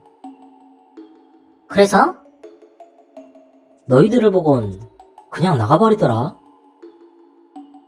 그 말을 듣는 순간 우리들은 너무나 무서워서 울음이 나왔고 어머니 역시 영 기분이 이상하신 모양이었다. 내가 헛것을 보았나? 혼자 있을 때 그 여자를 여러 번 봤는데? 올 때마다 뭘 사가지고 와서는 나한테 주는데 말은 한마디도 안 하고 날 보면 웃기만 해. 엄마, 무서워. 귀신인가 봐. 다음날 어머니는 나를 데리고 유명한 점집을 찾아갔다. 점쟁이는 어머니를 가만히 쳐다보시더니 이렇게 말하는 것이었다. 식구가 6이야? 아니에요. 우린 5 식구인데? 아니야. 하나 더 살아. 빈집에 문 열고 들어갈 때 잘 살펴봐. 후다닥 숨는 소리가 나거든. 다 고년짓이야. 잠잘 때 잘 들어봐. 어디선가 고년의 숨소리가 들릴 테니까. 나는 너무나 무서워서 어머니를 꼭 잡고 있었다. 집에 혼자 있으면 꼭 등 뒤에 누가 서 있는 것 같지? 다 고년짓이야. 귀신이 산 사람한테 붙어 있으면 생명이 자꾸 단축되는 법이야. 어서 이사를 해. 어머니는 점쟁이에게 연신 감사하다며 복채를 두둑히 주고는 서둘러 나왔다. 그리고 아버지와 상의 후 얼마 지나지 않아 우리는 이사를 가게 되었고 그 이후로는 그런 일은 일어나지 않았다. 30년이 넘게 흘렀고 내 나이도 40대 후반이지만 지금도 집에 혼자 있게 되면 가끔 머리카락이 곤두서고 주체할 수 없는 공포감에 사로잡히곤 한다. 저렴하게 이사한 집. 내가 처음으로 소름 돋았던 일이야. 포항과 경주 사이에 안강이라는 소도시에 살았는데 대구에 인맥이 좀 있어서 취업을 하기 위해 혼자 무작정 30만 원을 들고 대구로 갔었지. 어릴 때 친한 친구가 혼자 살고 있어서 그 친구 집에서 한동안 같이 살면서 일자리를 구해 첫 월급날 친구 집에서 삼겹살 파티를 하고 다가오던 휴일날 친구와 같이 혼자 지낼 곳을 알아보던 중이었어. 계속 살아도 된다는 친구의 뜻은 있었지만 한 달 동안 살면서 친한 친구끼리 계속 살다가는 트러블이 날 것 같았지. 인근의 원룸을 알아보니 보증금 200에서 300 사이였고 월세는 25에서 30 사이였어. 하지만 내가 갖고 있는 돈으로는 택도 없는 금액이었고 그러던 중에 정보신문 말고 전봇대에 붙어있는 전단지가 저렴하다는 친구의 말에 여기저기 차를 타고 다니면서 전단지만 찾아 헤매게 되었지. 대구에는 상인동이라는 곳이 있어. 그 상인동 옆 동네에 월배라는 곳이 있는데 그 동네를 지나칠 무렵 전봇대에 눈을 의심할 정도로 반값이 싼 금액이 보였어. 월 10만원. 단지 이것만 보고 관심이 생겨 전화를 했더니 나이가 지긋한 할머니께서 주소를 불러주며 오라고 하는 거야. 그렇게 친구와 함께 갔더니 나이 많으신 할머니가 마중을 나와 있었어. 집은 주택이었고 1층이었으며 창문이 하나 있었고 예전에 창고로 쓰던 곳을 개조한 듯 방 하나, 부엌 하나만 있는 방이었어. 방은 넓었지만 약간 습했으며 예전에 누가 살았던 것 같이 벽에 아이가 낙서한 흔적하며 유선방송 선까지 있었어. 할머니는 보증금 20만원에 월 10만원을 제시했고 난 흔쾌히 승낙했지. 그리고 그 다음 쉬는 날 이사를 하게 됐어. 이삿짐이라고 해봤자 TV, 행거, 이불, 미니 냉장고가 끝이었고 1시간 만에 이사를 다 끝낼 정도였지. 그리고 근처에 초등학교가 있어서 분식집이 하나 있었어. 이사를 해서 그런지 배가 고파 집 앞에 있는 분식집에 들러 라면을 시키고 기다리는 중에 아주머니가 말을 하는 거야. 혹시 앞집에 이사 온 사람인가요? 아, 네. 앞으로 잘 부탁드릴게요. 아, 근데 이야기는 듣고 오신 거죠? 무슨 이야기요? 아니에요. 여기 라면 나왔습니다. 나는 라면을 먹으면서 너무 궁금한 나머지 끝까지 물어보자 결국 이야기를 해줬어. 몇 개월 전에 젊은 여자가 아이를 데리고 이사를 왔는데 방에서 잘 때마다 가위에 눌려 결국에는 정신이 이상해져 아이를 냄비로 때려 아이 다리가 부러지고 자신은 머리를 벽에 박아댄 나머지 머리가 찢어졌다는 얘기였어. 그리고 나서 바로 이사를 갔다는 거야. 약간 찝찝했지만 이미 계약했고 월세가 싸다는 것에 위안을 삼고 집 앞에 있는 미용실에 머리를 자르러 가게 됐지. 약간 통통한 젊은 아줌마가 눈웃음을 치며 반겨줬고 난 모르는 척 집 이야기를 꺼냈어. 옆이랑 뒤에는 짧게 잘라주시고 앞에는 다듬어만 주세요. 네. 혹시 이 동네에서 오래 사셨나요? 네, 그렇죠. 근데 왜요? 혹시 저 앞집에 무슨 일 있었나요? 제가 오늘부터 거기에 살거든요. 아, 그래요? 그 예전에 상인동 폭발 사고 때 그 집 아들 형제가 죽고 나서 저 집 아줌마가 창고에서 자살했다는 이야기가 있던데요? 그 아줌마의 말을 빌리자면 상인동은 예전에 지하철 가스 폭발 사고와 함께 많은 사람들이 죽었다고 해. 더군다나 아침 시간에 폭발이 일어나서 등교 시간이었던 많은 학생들이 죽었다는 거야. 나도 처음에 듣기로는 폭발로 죽었다고만 생각했지 자세한 것은 몰랐어. 지하철 공사를 하려면 도로 위에 차가 지나갈 수 있도록 네모난 철판을 깔아두는데 그 철판의 무게는 거의 1톤 정도 한다고 해. 그날 아침에 폭발하는 소리와 함께 무게 1톤 정도의 철판들이 공중으로 몇십 미터 떠올라 비오듯이 아래로 떨어졌다고. 죽은 사람들은 그냥 죽은 게 아니라 철판에 깔려 정말 으깨지고 잔인하게 죽었다고 해. 그때 살아남은 몇 사람은 정신이 오락가락하는 사람들도 몇 있다는 거야. 그런데 이때 죽은 사람들 중 내가 살 집에 주인의 아들도 있었고 그 집 형제들과 아침 식사를 하던 아줌마는 아침 식탁에서 형제들의 꿈 이야기를 얼핏 들었다고 하는 거야. 엄마, 나 어제 내 방 안에 검은 차 한 대가 들어오는 꿈 꿨어. 어? 형, 나랑 똑같은 꿈이네. 나도 내 방 안에 검은 택시가 한 대 들어왔는데. 이야, 신기하네. 우리 형제라서 같은 꿈 꾸는 건가? 그렇게 꿈 얘기를 하던 형제들이 그날 폭발 사고로 죽었던 거야. 지금도 상인동 지하철역을 끼고 있는 백화점은 경비의 월급이 보통 경비의 월급보다 높다는 이야기도 있어. 백화점에서 야간에 귀신을 봤다는 청소 아줌마의 이야기를 시작으로 야간 경비들도 귀신을 보고 놀라 경비직을 그만두었기에 경비를 구하기가 정말 힘들다고 해. 한 번은 대구 지하철에 진주에 사는 스님이 탄 적이 있는데 그 스님은 지하철에 왜 이리 귀신이 많냐며 지하철에 귀신들이 타고 내리는 것을 봤던 모양이야.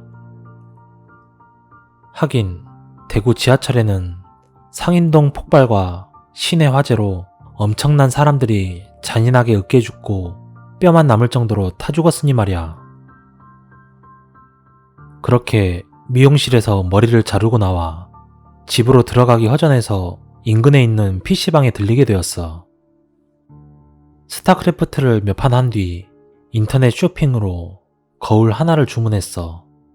친구 집에서는 화장실에 거울이 있어 편했는데 이사 온 집은 거울이 없어서 전체를 볼 수 있는 전신 거울을 산 거야. 그렇게 저녁에 집에 들어가게 되었어. 집은 들어오는 입구가 부엌이었고 부엌은 폭 1m 정도의 통로 겸 부엌이었어. 부엌 끝에 방이 있는데 슬리퍼를 벗고 왼쪽으로 한 걸음 올라서면 방이 나오는 구조야. 방 입구는 허리를 굽혀야 들어갈 수 있는 방이었고 입구 바로 옆에 작은 냉장고와 냉장고 옆에 속옷과 옷을 넣을 수 있는 작은 서랍장 위에 TV가 있었어. 난 누워서 TV를 보며 리모컨으로 이리저리 채널을 돌려가며 쇼프로를 보다가 나도 모르게 잠이 들게 되었지. 그러다 목이 말라 새벽에 잠이 깼고 엉금엉금 기어 냉장고 앞으로 가서 물을 꺼내 마시는데 열어둔 문틈 사이로 부엌에 하얀 형상이 보였어. 순간 놀라 불을 켜고 부엌을 보니 아무것도 없었지. 그러고 보니 TV를 켜놓은 채 잠들었는데 꺼져 있었어. 갑자기 공포감에 잠이 오지 않았고 그대로 누워있는데 저 밑에 누가 있는 듯한 느낌이 들었어. 그래서 다시 TV를 켜고 잠이 올 때까지 TV를 보고 있었지. 한참 TV를 보고 있는데 냉장고 옆 방문에서 뭔가가 나를 지켜보는 느낌이 들었고 고개를 못 돌릴 정도로 무서웠어. 난 그냥 눈을 감은 채 이불을 뒤집어 쓰고 가만히 잠을 청했지. 그렇게 잠이 들었던 모양이야. 아침에 일어나서 밝은 방안을 보니 한숨이 놓였고 부엌에 쪼그려 앉아 세수하고 집을 나서게 됐어. 그날 저녁 회사에서 회식이 있어 술을 마시고 늦게 집으로 돌아왔지. 오늘은 술을 마셔서 잠은 잘 자겠지라는 생각에 집에 들어가자마자 바로 자게 되었어. 잠결이었지만 뭔가 시끄러웠고 난 그냥 무시하고 잤지. 그리고 아침에 일어나 보니 TV가 켜져 있었어. 잠결에 뒤척이다 리모컨을 눌렀겠지라는 생각에 아무렇지 않게 출근을 했어. 그날 회사로 택배가 왔고 며칠 전에 주문했던 전신 거울이 도착을 한 거야. 내 차에는 큰 거울을 실지 못해 회사 동료 차로 거울을 옮겨달라고 부탁을 했는데 동료는 흔쾌히 승낙하며 술이나 한잔 사라고 말하기에 알았다고 했어. 그렇게 거울을 옮기러 집에 갔는데 동료는 방이 크다며 방을 둘러보다가 오늘 술 먹고 여기서 자고 가도 되냐길래 난 당연히 허락했지. 우린 인근 식당에서 삼겹살과 조개구이에 거의 3차까지 갔다가 둘 다 술이 얼큰하게 취해 우리 집으로 갔어. 술이 취하니 헛것이 보이는지 우리 집 창문에 하얀 것이 있는 것처럼 보였지만 밖에 불빛이 반사되어 그런가 보다 하며 방 안에 들어갔어. 동료는 벽 쪽에서 자고 난 그 옆에 누웠지. 그런데 잠을 한참 자던 중에 이상한 소리가 들리는 거야. 살짝 깬 나는 옆으로 몸을 돌렸는데 내 등 뒤에서 쿵쿵거리는 소리가 나는 거야.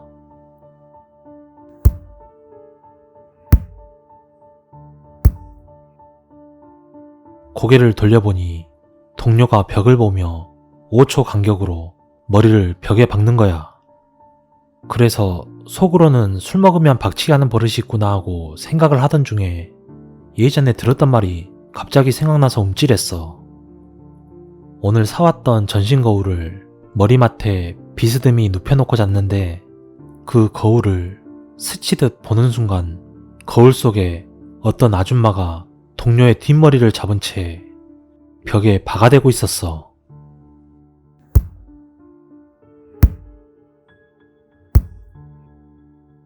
그 아줌마는 동료의 머리를 박아대며 무표정으로 나를 보고 있었고 나는 눈을 비비고 다시 봤는데 아무도 없었어. 나는 너무 놀래 동료를 막 흔들어 깨웠고 동료는 잠에서 깨더니 정신이 없는 것 같아 보였어. 너 왜 벽에 박치기 하고 그래? 꿈인지 뭔지 모르겠는데 누가 내 머리를 잡고 벽 쪽으로 밀더라고. 아프면 빨리 정신을 차려야지. 아니, 신기한 게 아프지는 않고 정신 차리려고 해도 왠지 머리가 어디에 빨려 들어가는 것처럼 느낌이 묘했어. 그리고 동료는 술이 깼다며 새벽인데 집으로 간다면서 가버렸어. 난 또 혼자 남게 되었고 오늘 샀던 거울이 눈에 계속 띄는 거야. 그렇게 잠이 깬 나는 TV를 켜놓고 잠들 수 있으니 자동 꺼짐을 1시간 뒤로 설정하고 낚시의 방송을 보고 있었어. 그렇게 50분쯤 지났을까? 잠이 오는 비몽사몽간에 TV가 꺼지는데 몸이 말을 듣지 않았어. 낚시 방송에 여자 리포터가 마이크를 들고 바닷가에서 뭐라고 중얼거리는 순간에 TV가 꺼졌지만 리포터는 마이크를 들고 나를 보면서 뭐라고 계속 말을 하는 거야. 꺼진 TV 화면에 리포터는 그대로 있는 것이었어. 그리고 부엌 쪽에서 무언가 들어오는 느낌을 받았는데 몸이 움직이질 않았고 이게 가위인가 생각하고 있는 중에 목이 조여오는 것을 느꼈어. 목소리도 안 나오고 발버둥을 쳐도 점점 더 조여오는 느낌이었어. 깜깜한 방 안에서 혼자 몸부림치던 중에 고개가 약간 틀어졌는데 왼쪽 전신 거울에 내가 비치고 있었어. 그런데 나의 상체 위에 하얀 무언가가 나의 목을 조르고 있는 것이 보이는 거야. 그러던 중에 나의 목을 조르던 것과 거울에서 눈이 마주치게 된 거지. 그 무언가가 거울을 보며 뭐라고 말하는 것 같았고 자세히 입모양을 보니 나가! 라고 하는 것 같았어. 그리고는 순간 날 조이던 게 풀리면서 숨을 쉴 수 있었고 그때 가위에서 풀린 듯 했지. 그리고 다음날 난 다시 친구에게 부탁해 친구 집으로 들어갔고 한 달 뒤 그 집에서 보증금 손해를 보긴 했지만 그대로 나와버렸어. 우리나라 지역별 괴담. 첫 번째 지역, 안산. 내가 고3 수험생 때 겪은 일이야.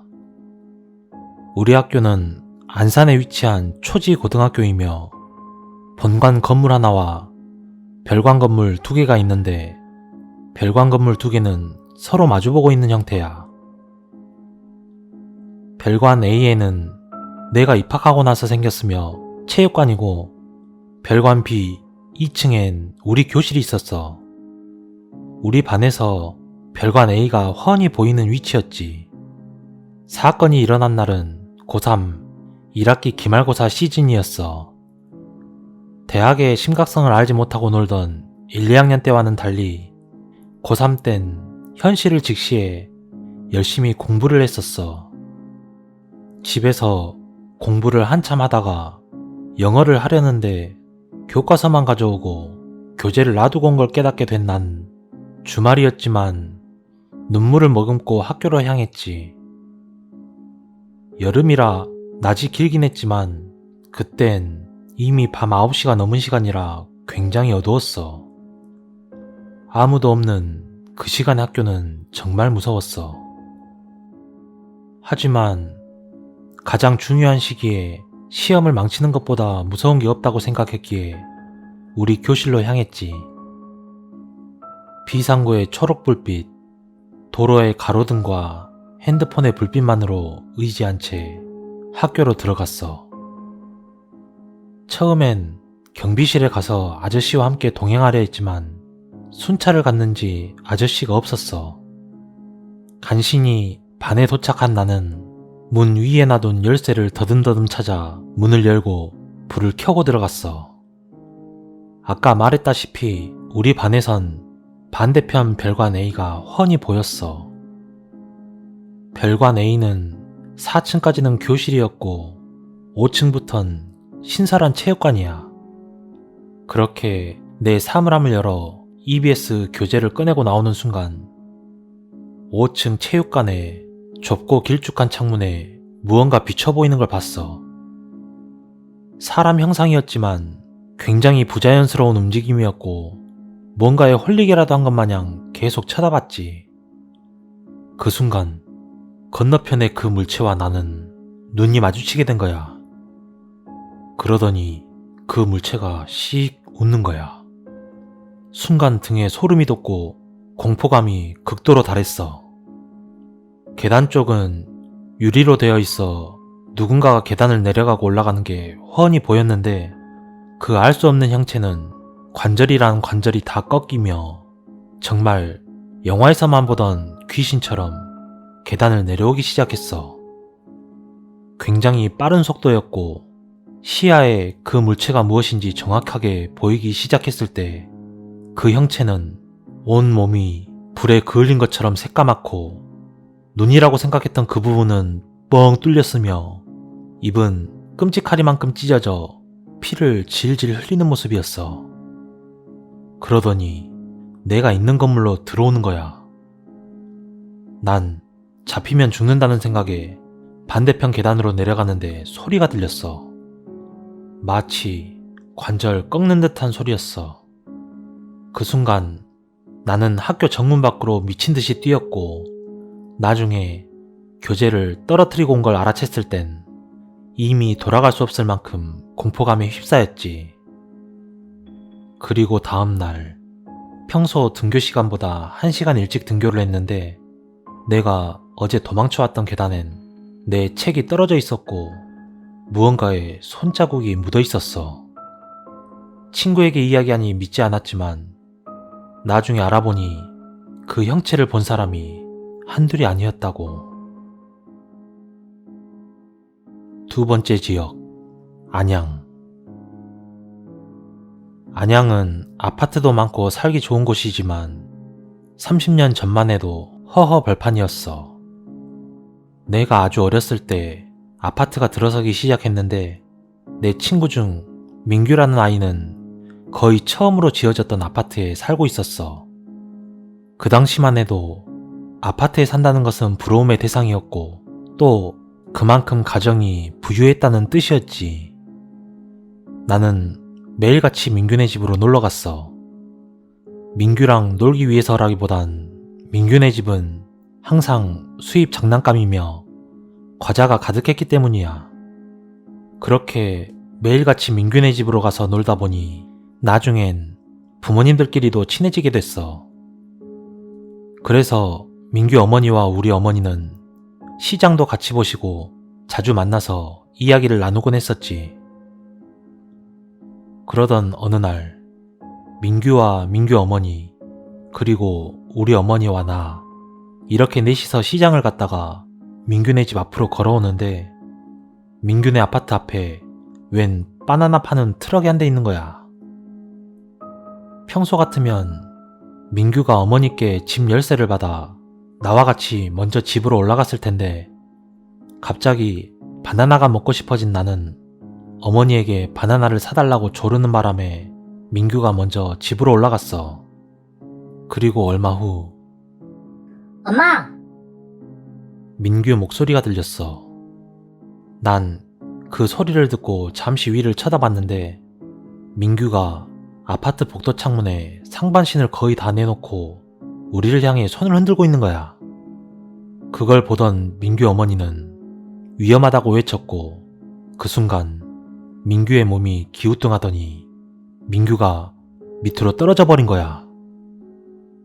우리 어머니는 급히 내 눈을 가려 민규가 떨어지는 장면을 못 보게 하셨지만 민규 어머니의 처절한 절규는 가려지지 못하고 내 귓가에 맴돌았지. 그리고 얼마 후 민규네 집은 이사 가게 되었어. 여기까지가 어렸을 때 내가 겪었던 일이야.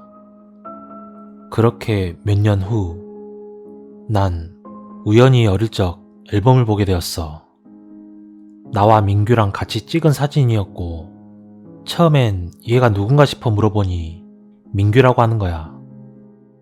어릴 때 눈앞에서 친구가 죽었는데 어떻게 잊었는지, 아니 어쩌면 잊고 싶었을 거야. 그런데 갑자기 어머니가 말을 하는 거야. 세상엔 귀신이 있긴 있나봐. 옛날에 민규 엄마랑 같이 너희 사주 보러 갔는데 무당이 민규는 얼마 못 가서 죽을 상이래. 민규 조상한테 억울한 일 당해서 그 귀신이 한이 되어 민규 주변을 맴돈다는 거야. 그리고 그 다음 해주신 이야기는 더욱 끔찍했어. 거기다가 얼마 후에 민규 엄마가 꿈을 꿨는데 검은 옷을 입은 남자가 네 발로 현관앞 복도를 돌아다니고 있었다네. 계단식 아파트는 복도 창문이 추락사고 때문에 일부러 높이 만들었고 성인 남자들도 겨우 밖을 내다볼 수 있는 높이에 과연 6살의 민규가 혼자서 그 위로 올라갈 수 있었을까? 세 번째 지역, 여수. 난 귀신을 보는 사람도 아니고 그냥 평범한 30대 남자입니다. 지금은 이사를 갔지만 여수 엑스포를 하던 2012년부터 14년까지 여수에 살았습니다. 워낙 바닥이 좁아서 이야기를 하면 저를 아는 분이 있을지 모르겠습니다. 여수는 여수 시내 외에 몇 개의 부속섬이 포함되어 있습니다.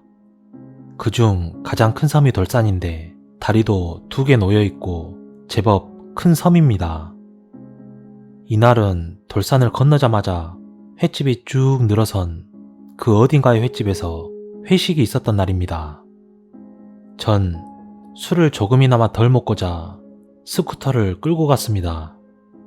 차를 가져갔다면 대리를 불러서라도 술을 먹게 만드는 분들이 많았죠. 그럼에도 꽐라를 면할 정도로만 술을 마시게 되었습니다. 대충 소주 2병, 맥주 1병 정도 마셨던 것 같습니다. 그렇게 9시 반쯤 회식이 끝나고 회사 사람들 대리 불러 보내드린 후 바로 음주 라이딩을 하기엔 좀 무리다 싶어서 근처 카페에 들어가 잠깐 눈을 붙였습니다. 11시 정도 되니 알바가 절 깨웠고 찬바람을 좀 쐬니 괜찮을 것 같아 스쿠터에 시동을 걸고 돌산 일대교를 건너 직진하면 수협 공판장으로 가는 지름길과 큰 길로 나뉘는 갈림길이 나옵니다. 낮이면 당연히 가까운 공판장 길로 가겠지만 그쪽은 국동항을 거치는 길이고 가로등도 없어서 새벽에는 조금 꺼려집니다. 하지만 날도 춥고 빨리 집으로 가고 싶어 그냥 지름길로 들어섰습니다. 그 길로 가다 보면 중앙선이 그려진 양방향 1차선 도로가 나오고 오른쪽으로 코너길이 나옵니다. 그렇게 오른쪽으로 코너를 돌자마자 긴 생머리에 매혹적인 뒷모습을 가진 젊은 여자가 가로등 밑에 기대고 있었습니다. 제가 좋아하는 옷차림에다 완전 이상형에 가까웠기에 그 여자의 얼굴이 더욱 궁금했고 여자와의 거리가 가까워질수록 저는 스쿠터 속력을 낮추게 되었습니다. 그렇게 여자의 옆을 스쳐가는 순간 여자는 휙 고개를 돌려 제 얼굴을 쳐다보는데 여자의 눈은 새빨갛고 입을 쩍 벌리고 있었습니다. 저는 너무 놀라 스쿠터의 속력을 급히 올려 달렸지만 뒤에서 여자 쫓아오는 소리가 들렸습니다.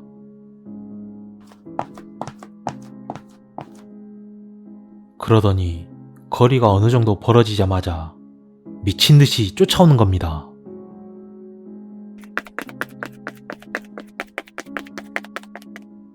그 순간 전 정신없이 달렸고 백미러를 봤을 땐 그 여자는 천천히 되돌아갔습니다. 그 여자는 또 누군가를 기다리고 있는 걸까요?